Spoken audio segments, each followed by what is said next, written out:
एक चोर चोरी करके गांव वालों से भागता हुआ जंगल में बरगद के पेड़ पर छिप जाता है। तभी उस पर रहने वाली भूतिया चिड़िया की आत्मा उसे पकड़ लेती है और उसे मार देती है। किसी को नहीं छोड़ूंगी, सबको मार दूंगी। जो भी इस पेड़ के पास आएगा उसे अपनी जान से हाथ धोना होगा। ऐसे ही एक रात एक शराबी कौआ जंगल के उस भूतिया पेड़ की तरफ से जा रहा था।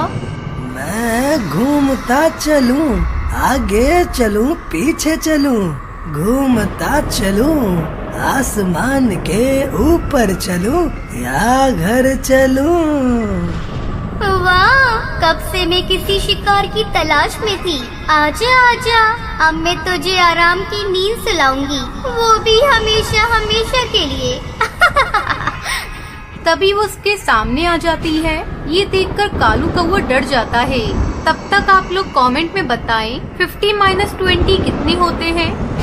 बचाओ रे अम्मी मम्मी बचाओ, भूतिया चिड़िया की आत्मा कहाँ से आ गई? आज तो मेरा सत्यानाश हो गया रे।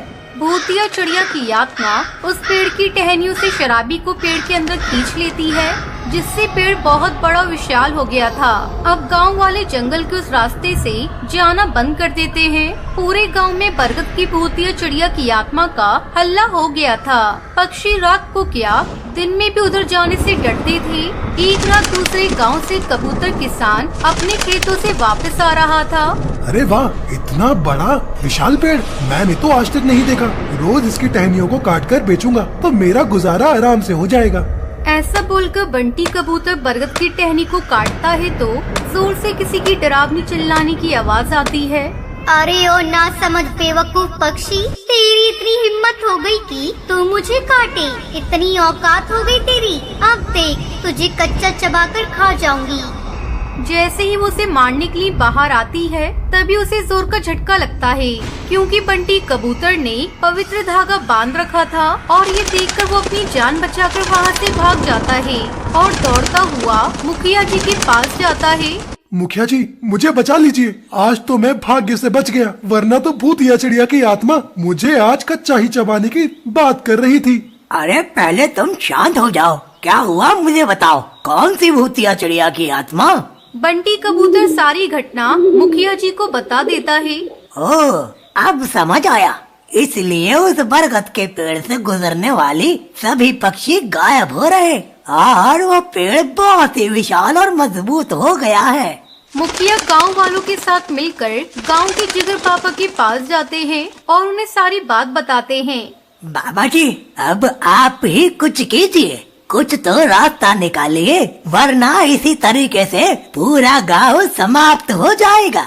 मुखिया जी, आप परेशान मत होइए। भूतिया चिड़िया की आत्मा को मारने का मुझे रास्ता मिल गया है। आज पूर्णिमा की रात है। आज इस भूतिया चिड़िया की आत्मा की ताकत बहुत कम हो गई है। आज ही रात हम उस पर हमला करेंगे।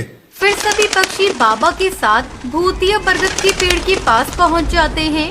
इस बरगद के पेड़ ने अपने खोल में सभी पक्षियों को मारकर उनकी हड्डियां जमा कर रखी हैं, जिससे ये पेड़ काफी शक्तिशाली हो गया है। सबसे पहले हमें इसके खोल से सारी हड्डियों को बाहर निकालना होगा। मैं पेड़ पर जल डाल देता हूँ, जिससे ये भूतिया चिड़िया की आत्मा ना तो बाहर जा सकेगी और ना ही हमारा कुछ बिगाड़ सकेगी। आप सभी पक्षी जल्दी जल्दी पेड़ की टहनियाँ काट दो। सभी गांव वाले बाबा के कहे अनुसार करते हैं। बाबा बरगद के पेड़ पर जादुई जल डाल देता है। पेड़ पर रहने वाली भूतिया चिड़िया की आत्मा जोर जोर से चिल्लाने लगती है। मैं कहती हूँ तुम ये सब क्या कर रहे हो? चले जाओ यहाँ से, वरना किसी को भी जिंदा नहीं छोड़ूंगी। पूरा गांव उसकी आवाज से कांप जाता है और तभी तूफान आ जाता है। अचानक से बिजली कड़कने लगती है और भूतिया टूनी चिड़िया की आत्मा उनके सामने आ जाती है। जल्दी से पेड़ की जड़ों में गंगा जल डाल के आग लगा दो, ताकि इस भूतिया चिड़िया की आत्मा का नामो निशान हमेशा हमेशा के लिए खत्म हो जाए। इन पक्षियों की लाश को भी उसी आग में जलाकर भस्म कर दो। सभी गांव वाले जड़ के साथ बरगद के पेड़ और मरे हुए पक्षी के शरीर को साथ में जला देते हैं।